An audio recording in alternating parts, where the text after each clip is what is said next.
하나님이신 분이 육신을 입으시고 인간으로 이 땅에 태어나신 인카네이션, 성육신 하신 것은 참으로 놀라운 사건이었습니다.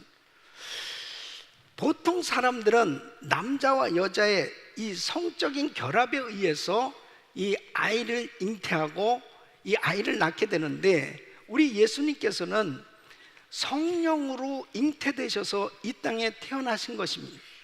그러니까 그때 당시에 바로 마리아와 정혼했던 이 요셉도 분명히 마리아하고 상관한 적이 없는데 마리아의 임신했다는 소식을 들었을 때 너무나 의아해하지 않을 수 없는 거예요. 의심하지 않을 수 없는 거죠.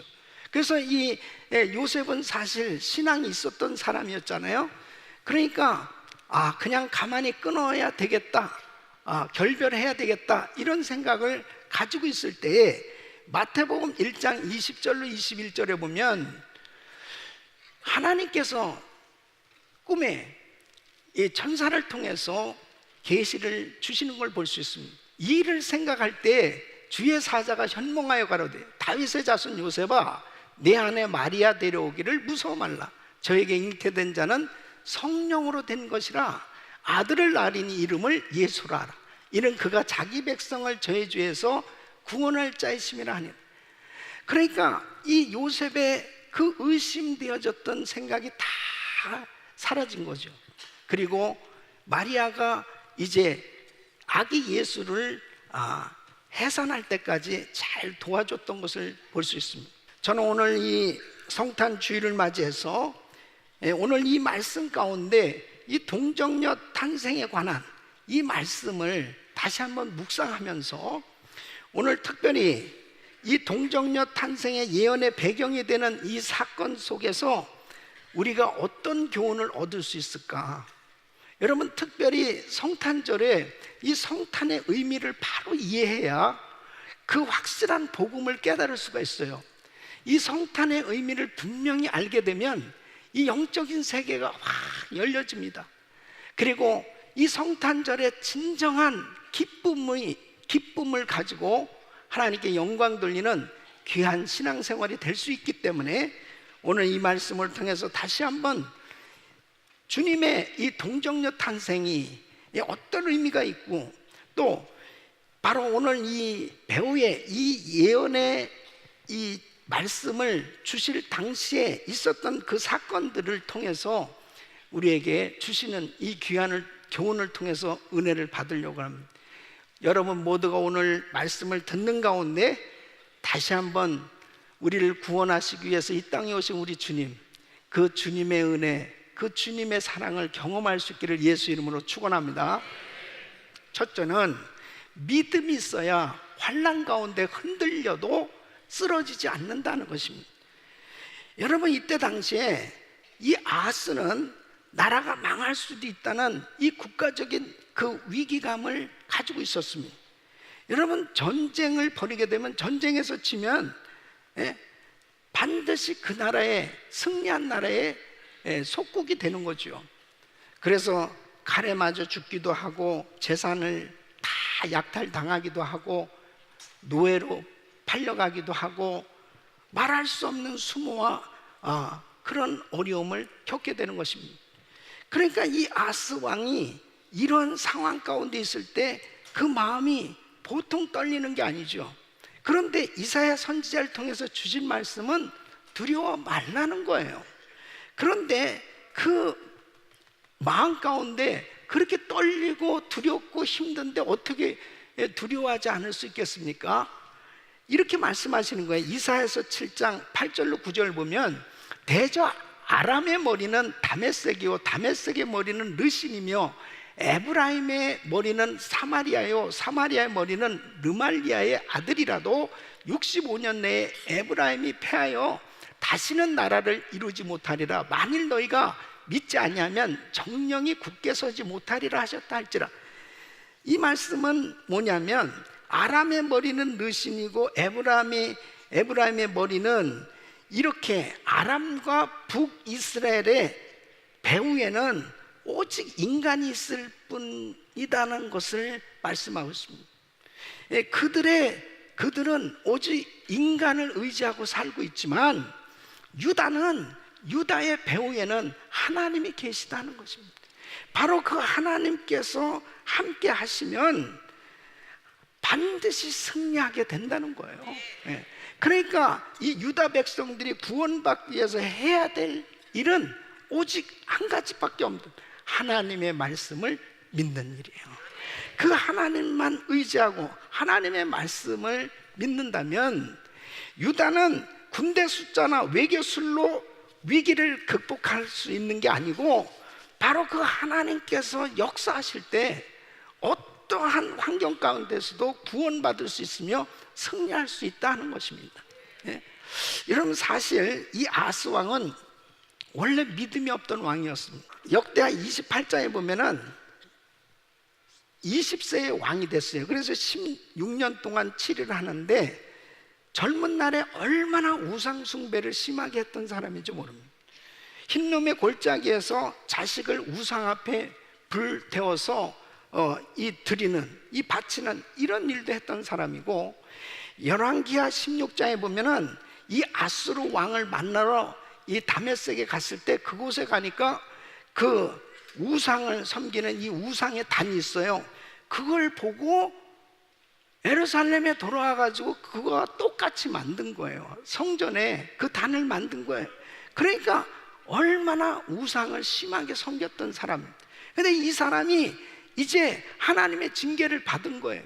이 하나님의 징계를 받고서요, 겨우 이제 하나님 두려워할 줄 알고 하나님을 이제 한번 잘 섬겨보려고 할 때에 이런 일이 생겼어요. 여러분, 사람들마다 뭔가 좀 내가 하나님을 잘 섬겨보려고 할 때 어려운 일이 생겨질 때가 있죠. 힘든 일들이 생겨질 때가 있어요. 그럴 때 또 인간적인 생각이 얼마든지 들 수 있습니다. 그런데 여러분, 믿음으로 산다는 것은 하나의 모험이에요. 이 믿음으로 산다는 것은 현실 세계를 부정하는 것이 아니고 현실을 초월해서 역사하시는 하나님의 말씀을 믿는 것인 줄로 믿습니다.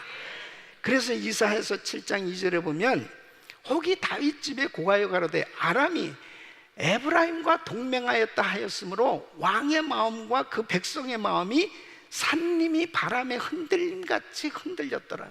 너무 두려운 거예요. 예? 하나님은 믿지만은 너무나 위기감을 느끼니까 두려운 거예요. 무서운 거예요. 이제 끝장난 것 같은 이런 생각이 드는 거예요. 그런데 이사야 선지자를 통해서 주님이 주시는 것은 바로 두려워하지 말라는 거죠.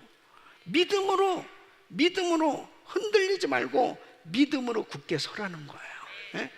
여러분, 너희가 믿지 아니하면 정령이 굳게 서지 못할 것이라, 이렇게 말씀을 하고 있습니다. 우리가 신앙생활할 때 하나님의 약속을 믿으면 흔들리는 그런 환난 가운데서도 절대로 쓰러지지 않는 줄로 믿습니다. 절대로 쓰러지지 않아요. 베드로가 깊은 곳에 그물을 던져보고 낮은 곳에 그물을 던져보고 밤새도록 모든 방법을 다 동원해서 물고기를 잡아봤지만 한 마리도 잡지 못했어요. 그때 우리 예수님께서 깊은 곳에 그물을 던져봐라 그랬습니다. 다 해봤지만은 주님이 말씀하실 때 말씀에 의지해서 그물을 던졌다고 그랬습니다. 말씀에 의지해서 그물을 던졌을 때 그 주님의 말씀 그대로 물고기를 2배 가득 채울 만큼 이 물고기를 잡게 되었다고 기록하고 있습니다. 뭐예요? 하나님의 말씀을 의지할 때 주님께서 환경을 초월해서 역사하신 줄로 믿습니다. 예수님의 말씀대로 따라 했을 때 기적이 일어났던 거예요. 때로는 우리의 삶 가운데 두려운 일들이 많아요. 육신의 질병으로 인해서 또 경제적인 어려움을 통해서 우리의 삶 가운데 참 힘들고 어려운 일들이 생길 때 있어요. 막 마음이 흔들릴 때가 있습니다. 내가 하나님을 좀 잘 믿어보려고 했는데 내가 좀 하나님을 잘 섬겨보고 나름대로 나도 주의를 해보고 싶었었는데 환경 가운데 너무나 두려운 일들이 생겨졌을 때, 이제 모든 것이 다 끝장날 것 같은 그런 힘들고 어려운 일들이 생겨졌을 때, 바로 믿음으로 산다는 것은 그 환경 가운데 그냥 나의 삶, 나의 모든 걸 맡겨버리는 것이 아니고 하나님의 말씀을 붙드는 겁니다. 하나님 말씀 붙들면 결단코 쓰러지지 않습니다. 반드시 회복되는 줄로 믿습니다. 여러분, 1863년 4월 30일 링컨 대통령은 남북전쟁이 치열하게 벌어질 때입니다. 그때 이 남부 연합군이 상당히 강력했어요. 그래서 이 북군이 굉장히 그 수세에 몰릴 때가 있었고, 만일 북군이 지면은 이 미 합중국은 두동강이가 나든지 분열이 될 수밖에 없고, 또 노예가 해방될 수도 없는 거죠. 결국 노예 문제 때문에 이런 일들이 벌어지게 됐는데, 이런 상황 가운데서 링컨 대통령은 국가 기도의 날을 선포합니다. 그리고 모든 미국 국민들에게 마음을 겸비하고 나라를 위해서 기도해 주세요. 전쟁터에 나간 우리 이 폭군 이 군인들을 위해서 기도해 달라고 강력하게 요청한.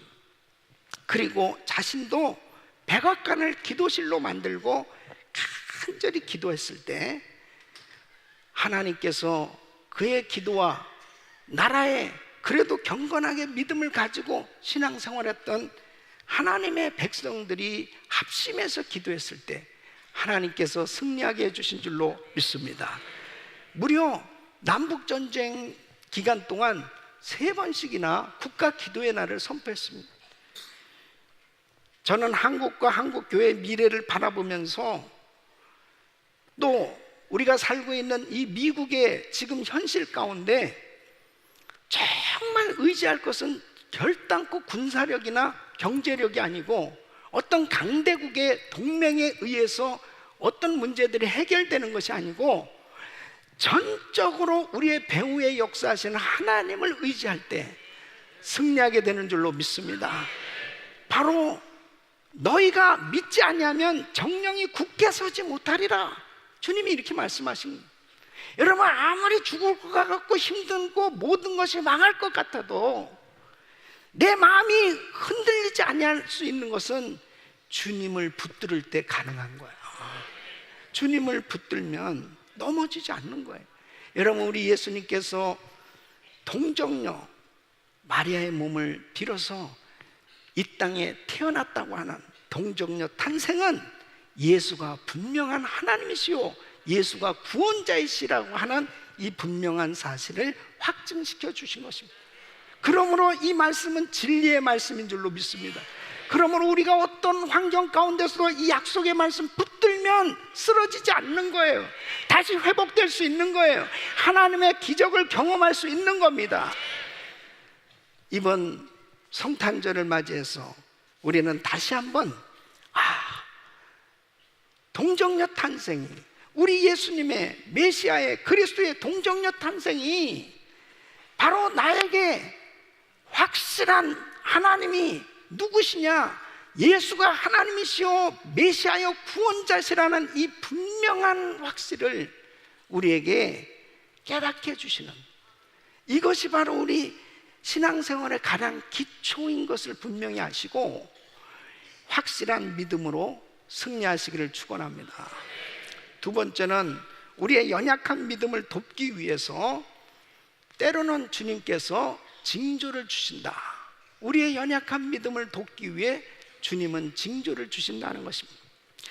자, 이 아하스는 믿음이 없었기 때문에 지금 이런 위기 가운데 이사야 선지자를 통해서 나라가 망하지 않습니다. 나라가 결단코 망하지 않고 오히려 이렇게 이스라엘과 아람이 동맹해가지고 이스라엘을, 이 유다를 공격하지만 아람과 이스라엘이 망하게 될 것입니다. 결단코 두려워하지 마세요. 이렇게 말씀을 주었지만은 이 아하스는 믿지를 못하는 거예요. 예. 그러니까 이 11절로 12절 보면 하나님께서 이렇게 말씀하세요. 너는 내 하나님 여호와께 한 징조를 구하되 깊은 데서든지 높은 데서든지 구하라. 예. 그러니까 하나님께 징조를 구하라. 예. 그러니까 틀림없이 하나님이 징조를 주실 거다, 사인을 주실 거다. 믿지 못하면 그럼 그 사인을 구하라. 그러는데 아하스가 뭐라고 그러냐면 나는 구하지 아니하겠나이다. 나는 여호와를 시험치 아니하겠나이다 그래요. 그러면 아주 이 아하스가 경건하고 믿음이 있는 사람 같이 보여지잖아요. 나 하나님 시험하지 않아요. 예, 난 뭐 징조 구하지 않아요. 그런데 이렇게 말하게 된 것은 믿음이 있어서 이런 말을 하는 게 아니고 속으로는 지금 아수르를 의지해서 아수르의 도움을 받고자 하는 그 마음이 있는 겁니다. 그러니까 빨리 아수르가 좀 큰 그 군대로 지금 우리를 도와서 우리가 이 위기 상황을 빨리 좀 극복을 했으면 하는 마음이 이 아하스의 마음 한편에 있는 거예요. 여러분, 우리가 때로는 힘들고 어려운 일이 생기잖아요. 정말 위기 가운데 있을 때 한쪽 마음으로 하나님 말씀도 다 이해하고 하나님 말씀도 다 안다고 하면서도 뭔가 내가 믿고 있는 거, 내가 뭔가 의지하고 싶어하는 그쪽으로 자꾸 내 마음이 가는 거예요. 그것 때문에 문제입니다. 그것 때문에 문제예요. 여러분, 어떤 환경 가운데서도 승리할 수 있는 것은 철저히 하나님을 의지해야 되는 거예요. 그러니까 우리는 그 하나님을 믿는다고 하면서도 이 연약한 믿음 때문에 자꾸 흔들리는 겁니다. 그래서 자꾸 내 마음이 뭔가 세상에 의지하고 세상에 뭔가 바라고 기대하는 그러한 쪽으로 자꾸 향하는 것을 볼 수 있습니다. 지금 아하스의 문제 여기 있어요. 그럼에도 불구하고 하나님께서는 그냥 일방적으로 이 아하스에게 징조를 주시는 거예요.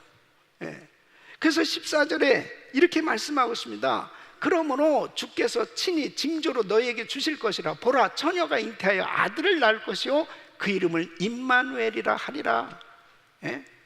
그러니까 이 처녀가 잉태하여 아들을 낳을 것이요, 이 히브리어의 원어의 이 알마라고 하는 단어와 그 다음에 이 히브리 성경을 헬라어로 번역한 72인역의 헬라어에는 파르테노스라고 하는 단어를 쓰고 있습니다.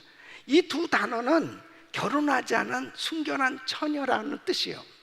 그러니까 이 순결한 처녀를 통해서 아이를 낳을 텐데 그 아이의 이름이 임마누엘이라라. 임마누엘은 하나님이 우리와 함께 계시다라는 뜻입니다. 다시 말씀드리면 지금 이렇게 이제 이런 징조를 통해서 분명하게 하나님께서 함께 하심으로 인해서 반드시 이 유다는 구원을 받게 될 것이고, 유다를 치려고 동맹했던 이 이스라엘과 아람은 망하게 될 것이다, 이렇게 말씀을 주고 계신 것입니다.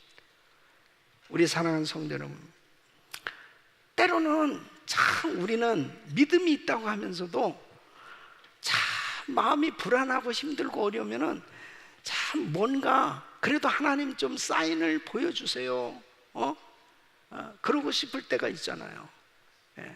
그런데 하나님께서는 너무나 우리의 사정을 잘 아세요. 그래서 사실은 우리의 연약한 믿음을 돕기 위해서 때로는 징조를 주세요. 사인을 주실 때가 있습니다. 대표적인 것이 뭐냐면 바로 모세입니다. 모세. 하나님께서 모세를 부르셨어요. 이 모세를 이제 이스라엘 백성들을 구원할 지도자로 이제 바로 왕 앞에 보내야 되는 거예요. 그때 이 부름을 받은 모세가 얼마나 떨렸겠습니까? 그러니까 하나님 앞에, 하나님, 아니 제가 바로 앞에 가면 너 누구냐? 그럼 뭐라고 그러겠습니까? 그러니까 하나님께서, 야, 너 가지고 있는 거 뭐예요? 지팡이입니다. 지팡이를 던져봐라. 뱀이 됩니다. 다시 잡아라. 그러니까 지팡이가 되는 거예요. 네 손을 한번 가슴에 넣어봐라. 뺐더니 문둥병이 생겼어요. 다시 집어넣었다 뺐더니 깨끗해졌어요. 이게 사인이에요. 이게 징조예요. 뭡니까? 내가 너와 함께 하리라. 네가 하는 게 아니라는 거예요. 하나님이 함께 하시면 강한 하나님의 능력과 은혜가 임하면 어떤 환경도 극복할 수 있다는 거죠. 주님이 모세에게 사인을 주신 거예요. 내가 너와 함께 하리라. 기드온도 마찬가지입니다. 기드온을 하나님 부르셨어요. 아니 제가 어떻게 그런 어마어마한 일을 할 수 있단 말입니까? 그러니까 하나님 앞에 사인을 구하는 거예요. 하나님, 양털 뭉치를 가지고 타작마당 가운데 놓고 만일 이슬이 양털에만 이렇게 내린다면, 그리고 땅 사면에는 마르고, 그러면 내가 믿겠습니다. 그랬더니 진짜 하나님이 그렇게 해주신 거예요. 그 다음에 하나님 죄송합니다, 내가 한 번만 더 하겠습니다. 양털은 그대로 마른 상태로 있고 땅만 이슬에 촉촉이 적셔 있는다면 그럼 믿겠습니다. 하나님께서 그 기도도 들어주셨어요. 그리고 기드온과 함께 하셔서 엄청난 그 미디안 대군을 물리치고 나라를 구한 줄로 믿습니다. 주님이 함께 하시면 되는 거예요. 우리의 연약한 믿음을 돕기 위해서 때로는 하나님께서 이렇게 사인을 주실 때가 있습니다. 여러분, 히스기 왕 병들어 죽게 되었습니다. 이제 살 수 없다는 거예요. 그런데 하나님께서 히스기야의 이 눈물의 기도를 들으시고 하나님께서 고쳐 주시겠다고 약속을 주셨습니다.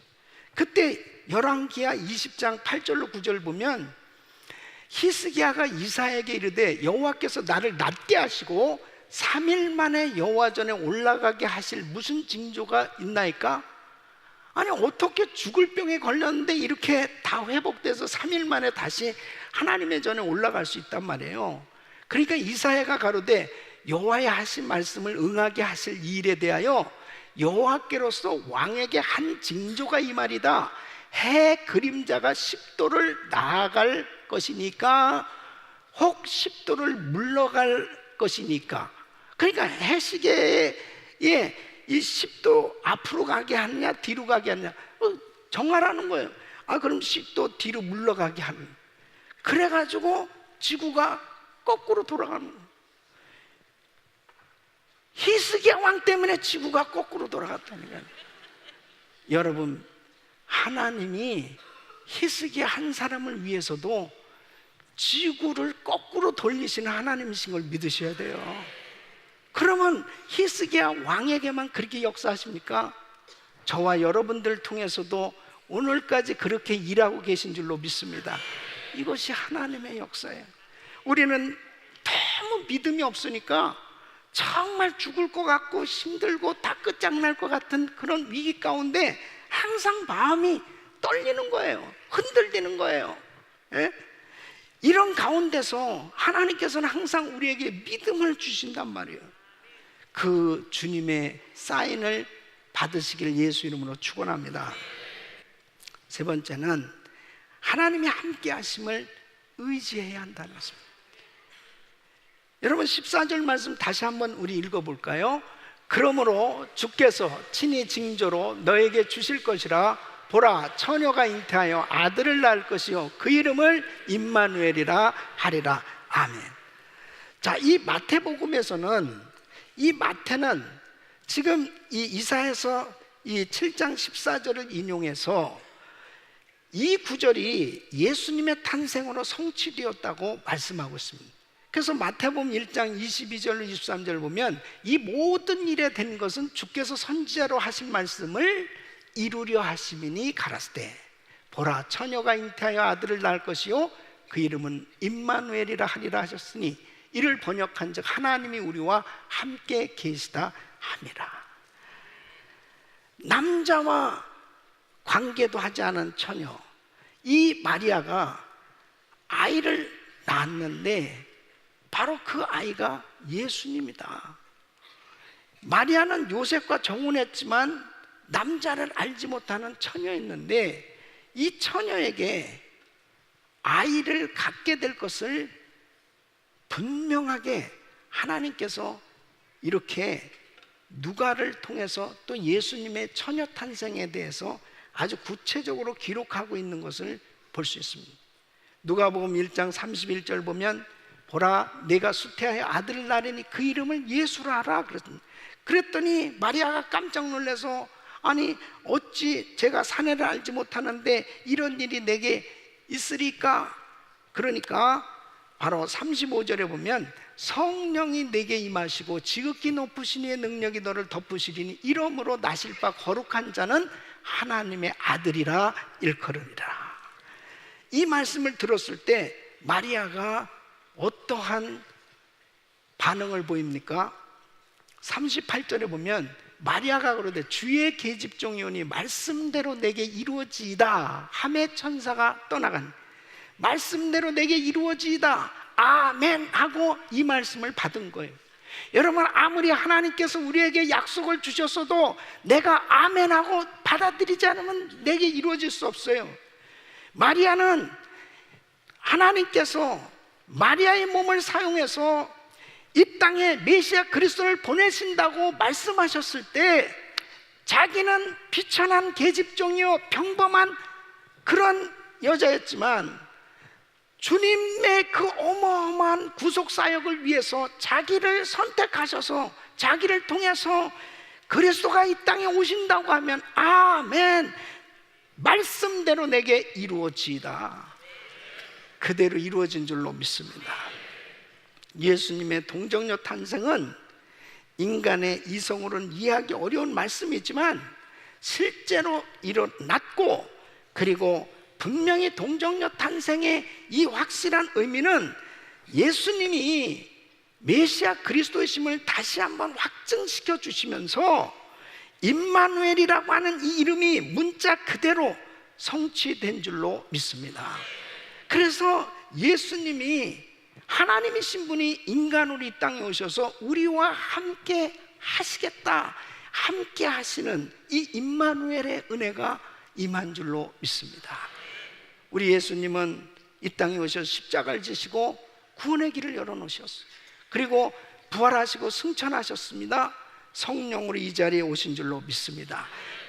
성령으로 임재하셔서 임마누엘의 은혜를 우리에게 부어주시고 영원토록 우리를 떠나지 아니하시는 그 임마누엘의 은혜로 어떤 삶 가운데서도 흔들려도 쓰러지지 아니하고 넘어지지 아니하고 바르게 서서 주의 영광을 위해서 살아갈 수 있도록 늘 우리와 함께 하시는 그분을 온전히 의지할 수 있기를 바랍니다.